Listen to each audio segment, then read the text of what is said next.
Una visión holística de tundiques, tuptunas y caporales. Expositor antropólogo Henry Flores Villasante.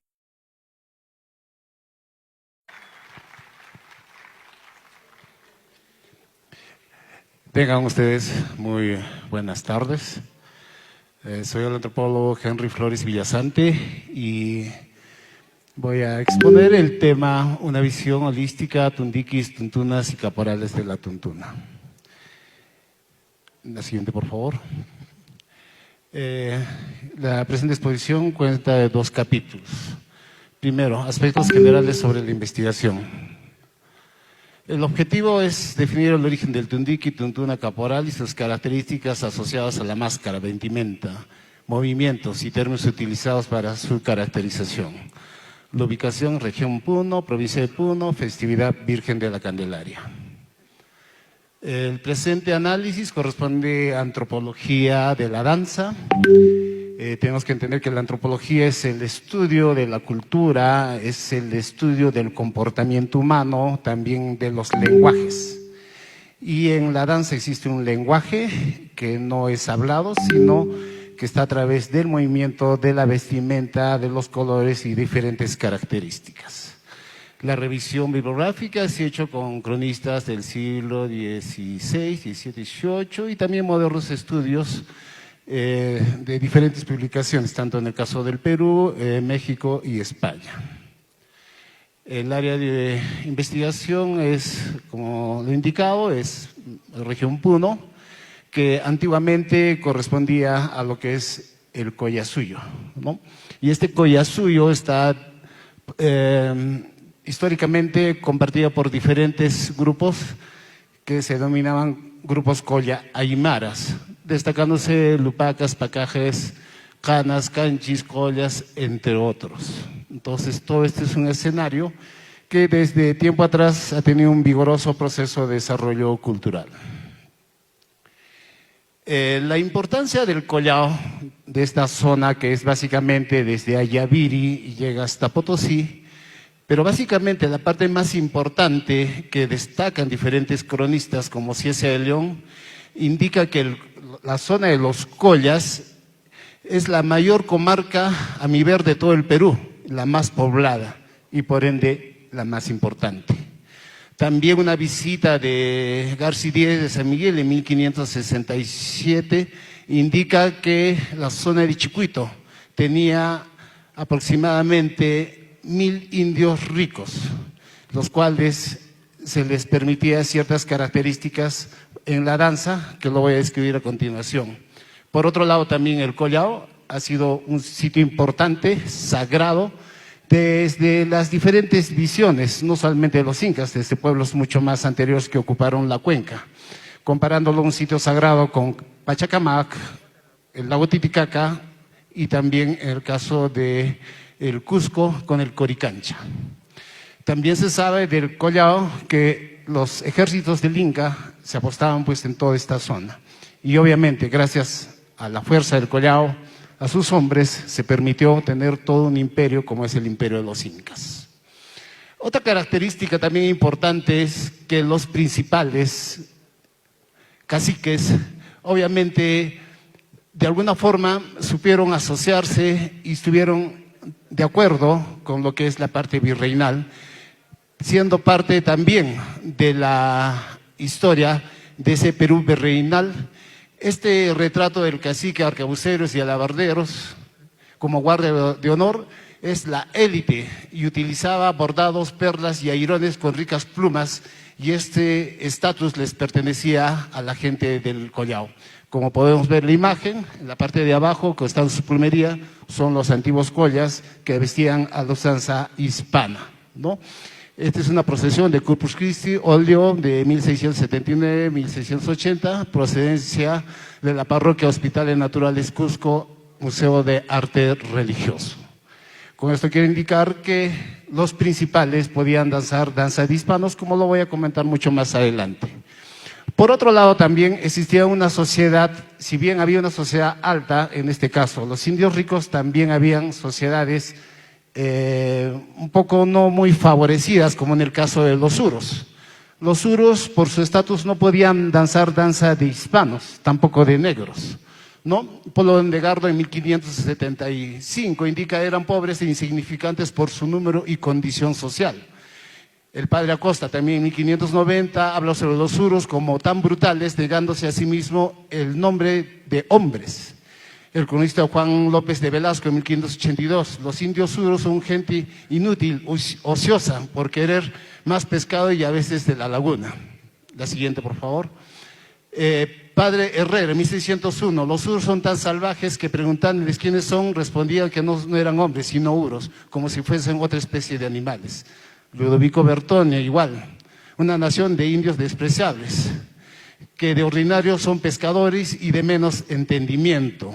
El cronista Oliva en 1630 indica que Sinchirroca a los suros los consideró como inútiles y que ellos tenían que tributar en cañutos de piojos y que esto de alguna forma les sirviese para que no sean ociosos. Pero ¿por qué le digo estas categorías?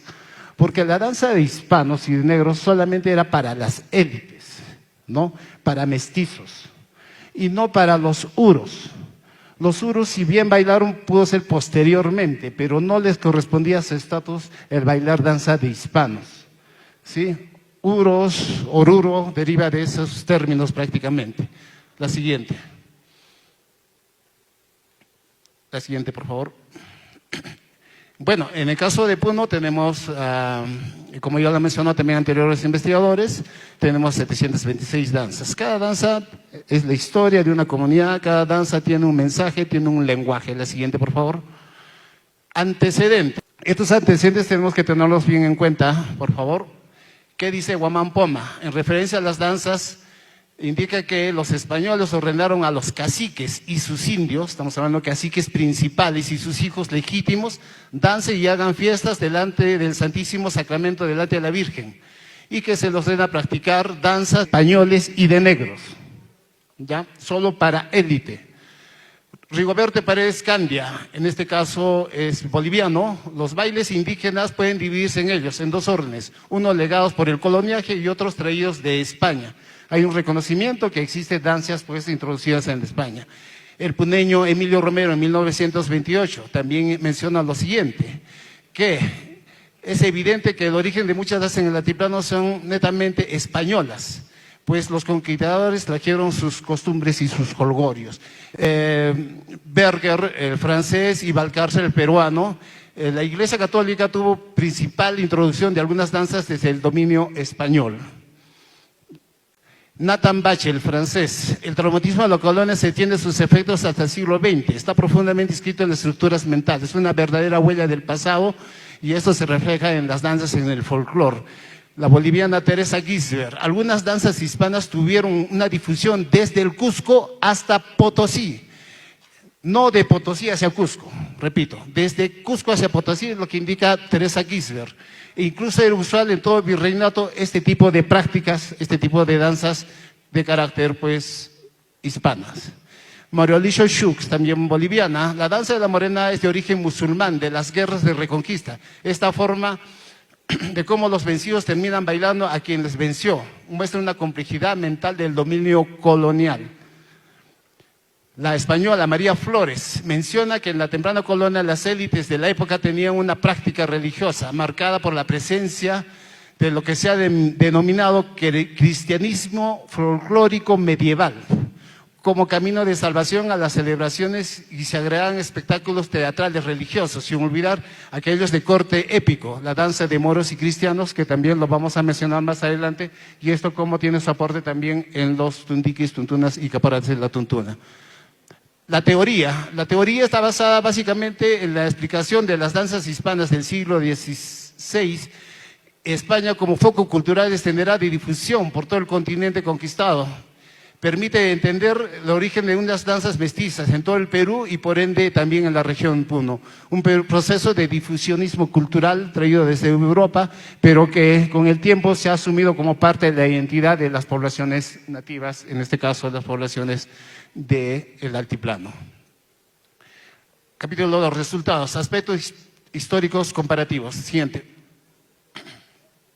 Tenemos que entender que en la temprana colonia o en la época virreinal a sus inicios, era una época de transición entre los dos mundos. Se encontraban empezando mezclándose elementos indígenas y españoles. En 3 siglos de virreinato, múltiples influencias darían origen a diferentes formas musicales y bailes en la actualidad. Se implantaron formas europeas en las que de pronto se mezclaron elementos también indígenas. Estamos hablando de un sincretismo entre tanto danzas hispanas como danzas también nativas. Pero también existe otra fuente que lo vamos a mencionar. Siguiente, por favor. Ahora, este punto, por favor, es bien importante, quiero destacar, ¿no? Ya lo he mencionado, pero lo voy a volver a mencionar. En referencia a las danzas, lo que dice Guamán Poma en la temprana colonia, indica que los españoles ordenaron a los caciques principales y sus indios y sus hijos legítimos dancen y hagan fiesta delante del Santísimo Sacramento, delante de la Virgen. También se les ordena practicar danza de españoles y negros. Estamos hablando danza de españoles y de negros. Estos negros no son del África, estos negros corresponden básicamente a Europa, a la invasión morisca, que estuvieron más o menos unos 800 años en la península ibérica.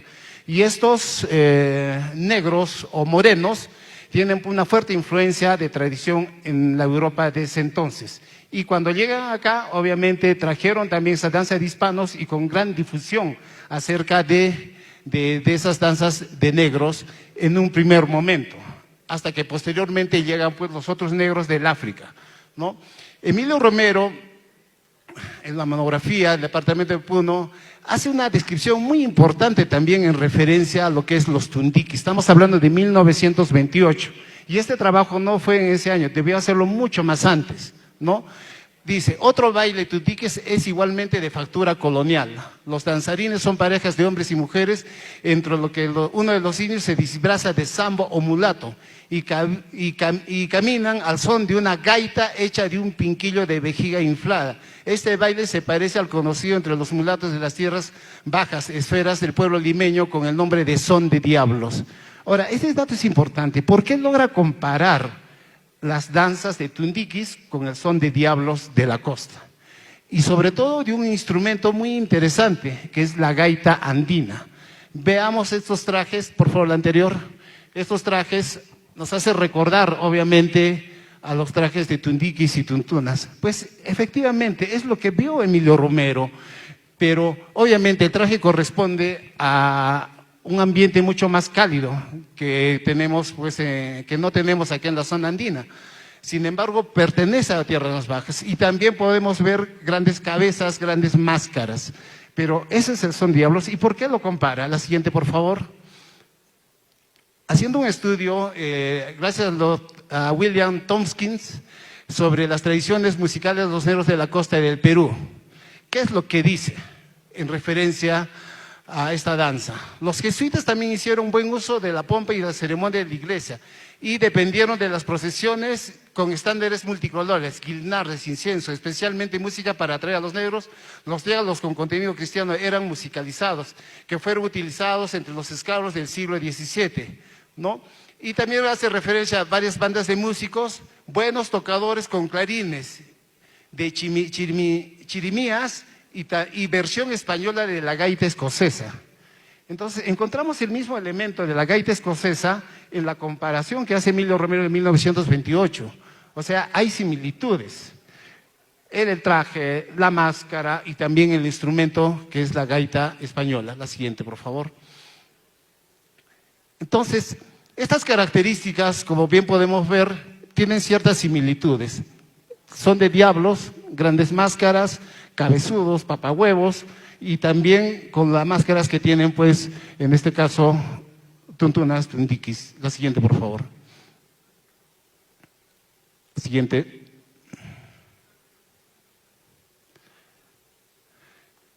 Siguiendo también a William Tompkins, indica que, obviamente, este grupo de danzas estaban acompañados, como le he indicado, papahuevos gigantes y el gran cabezudo, que probablemente representaron para los negros reminiscencias de las figuras totémicas africanas. En esta atmósfera de incienso, color y esplendor aparecieron los negros de las cofradías en las procesiones, acuerdo a sus naciones de origen, con sus estandartes distintos, su nobleza y sus cortes. El parecido es extraordinario cuando podemos ver la cabeza del cabezudo de Lima con el son de diablos y con lo que tenemos también acá en la zona de Puno, en el caso del negro, que tiene una cabeza grotesca. La literatura de los siglos XVI y XVII hace referencia a numerosas danzas cuyos títulos refieren a gran variedad gráfica de las mismas. Los bailes de cascabeles es una danza también importante en la época del virreinato. Utilizan a menudo temas míticos, morales y populares y a veces incluso requeridos el uso de las máscaras. Las danzas eran acompañadas por música instrumental y vocal, incluido uso de instrumentos de percusión como panderetas, sonajas, que realmente los danzantes usaban campanillas ornamentales, de donde parece que vino el término de cascabel. O sea, prácticamente cascabeles, cabezudos, trajes ligeros, están obviamente, y el instrumento musical, una procedencia de la Lima virreinal. Así también lo atestigua el padre Compañón en el caso de Trujillo. Poco a poco se fueron extendiendo este tipo de danzas y recreándose en diferentes zonas. La comparación y los paralelismos en algunos instrumentos, movimientos y cabezudos es similar a los tundiquis mencionado por Emilio Romero, también con el son de diablos en el caso de Lima. Pero otro dato importante también es en que referencia a los bailes de cascabel, incluyeron una gran variedad de temas. De danzas corales fueron especialmente populares, incluyendo la conocida de moros y cristianos. Ojo, danza de moros y cristianos. Sabemos que la danza de moros y cristianos ha dado paso a lo que es la morenada, las moriscas. Estas danzas obviamente cuentan lo que es la España imperial. Es una danza netamente militar que se hizo en conmemoración de haber expulsado a los moriscos de la península ibérica. Entonces, tiene ciertas características también, porque estamos hablando de 3 siglos de lo que es la época virreinal, pero sin embargo son más de 450 años donde se han desarrollado estas danzas y entre ellos ha habido tipos de entrecruzamientos. Podemos ver la máscara, ¿no?, en grotesca, grande, ¿no?, que obviamente parece de un moro o moreno, de la morenada, pero también es un entrecruzamiento con la danza de los tuntunas, tundiquis y caporales de la tuntuna. Ahora, otra característica también es que muchas de estas danzas populares se utilizaron dentro de contextos especiales, procesos de guerra, enfrentamiento. Como podemos ver, el dibujo de Huamampoma, están guerreando y en la parte de arriba tiene a un músico que posiblemente esté tocando una gaita española o gaita andina hoy en día, ¿no? Entonces, esto es lo parecido también que tenemos. Uno, tenemos la morenada con características exageradas, facciones grotescas, pero también un parecido con lo que es tuntunas o caporales de la tuntuna en referencia a la máscara. Obviamente, con lo mencionado con Williams, obviamente danzas de morenos, también danzas de cabezudos, tuvieron un entrecruzamiento entre morenos y también con la danza de cascabeles, que son danzas netamente españolas, pero de negros. La siguiente, por favor. Acá podemos ver una representación también en el arte, el juicio final, la pintura anónima de la escuela cusqueña a finales del siglo XVII. Ella representa el juicio final y las almas introducidas al infierno. Hay 2 momentos, la parte alta, ahí están los ángeles, las imágenes bellas, las imágenes más iluminadas, y a diferencia de lo que es el infierno, las imágenes grotescas de los herejes, las imágenes de lo que es el infierno, ¿no? Entonces, estas características están no solo en la pintura, sino también en la danza. Por eso las imágenes de morenos o de la morenada o de diablos son exagerados, porque están indicando a ciertas características deformes, engrandecidas para caracterizar los defectos del hombre, a diferencia de las imágenes, ¿no?, más bellas, en este caso las cristianas que están en el cielo. De la misma manera, el dibujo de Quispetito Yupanqui, ¿no?, podemos ver esta pintura que tiene las mismas características. El infierno, que imágenes grotescas, y encima arriba las imágenes pues más detalladas. La siguiente, por favor. Ahora, esto quiero que vean también, esta procesión religiosa con arcos triunfales y altares y efímeros es un Anónimos, es de la escuela cusqueña, se encuentra en Lima. ¿Qué detalla esta pintura? Como pueden ver, es una procesión. Hay arcos efímeros que se construyen para esa temporada, para ese momento de fiesta. Pero ¿qué es lo que podemos ver en la parte de abajo? En la parte de adelante están acompañando diablillos, que era muy común, que de seguro dieron paso a lo que es la diablada. Arriba tenemos morenos, ¿no?, con turbantes, moriscos, musulmanes, y en la parte de arriba, en el detalle, también tenemos negros. O sea, era muy común la participación de los negros y representaciones de morenadas, de diabladas, desde épocas, estamos hablando de acá del siglo XVII, ¿no? Estamos hablando de 1600. O sea, era muy común que se practicaran este tipo de danzas. La siguiente, por favor. Posteriormente, obviamente, tuvo una influencia también de África. Ya no estamos hablando de los negros europeos, traídos o venidos desde España, sino también otros negros que trajeron una influencia.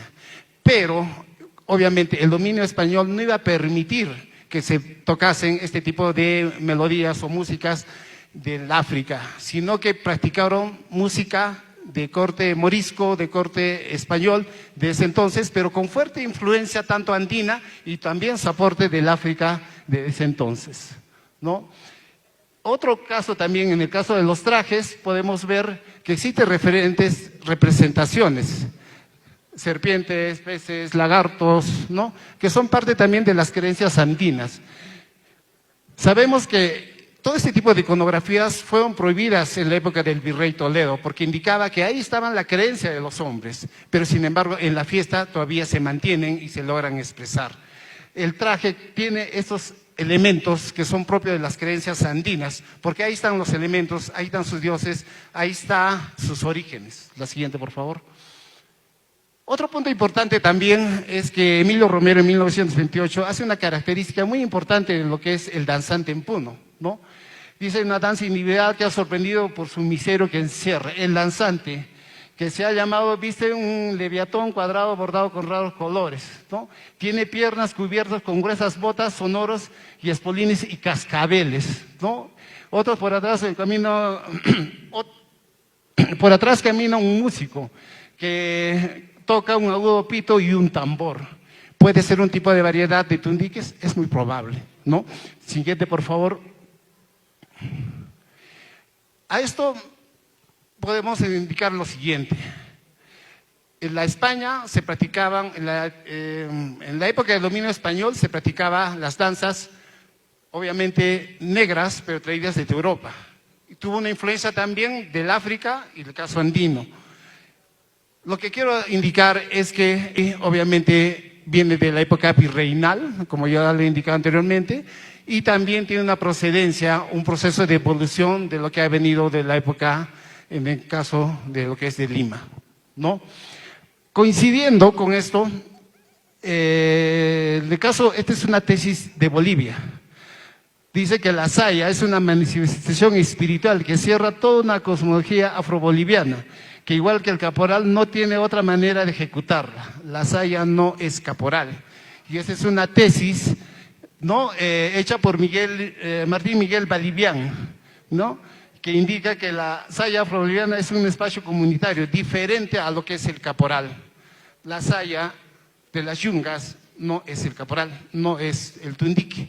Y eso se ha demostrado a través de esta tesis. Y la siguiente tesis también indica lo mismo, ¿no? En un estudio del alto de centros de formación de posgrado, escritura exacta del ritmo caporal en programas computacionales musicales. Este trabajo indica que el caporal es una práctica al mismo que la tuntuna y el tundique. Es una continuidad, tiene el mismo patrón musical y no corresponde a los grupos de las yungas de Bolivia. La saya tiene otra historia musical, otro contexto. Su origen es netamente virreinal y obviamente corresponde a la época del Perú virreinal. La siguiente, por favor. Conclusiones. Los tundiques obviamente son de factura colonial o virreinal. Los negros fueron usados para tocar música de tradición católica española, de la misma manera en que fueron utilizados los indígenas de la sierra. El Perú vivía a los comienzos del virreinato un creciente número de esclavos que sin ningún conocimiento de la cultura europea fue importando directamente de África. Son los principales caciques quienes danzan y hacen las fiestas delante del Santísimo Sacramento. La danza básicamente solamente es para las antiguas élites, para los antiguos ricos, para los caciques principales, que se les permitía danzar danzas de hispanos y también de negros, no correspondiéndoles a otro tipo de sociedades como en el caso de los suros. Muchas gracias.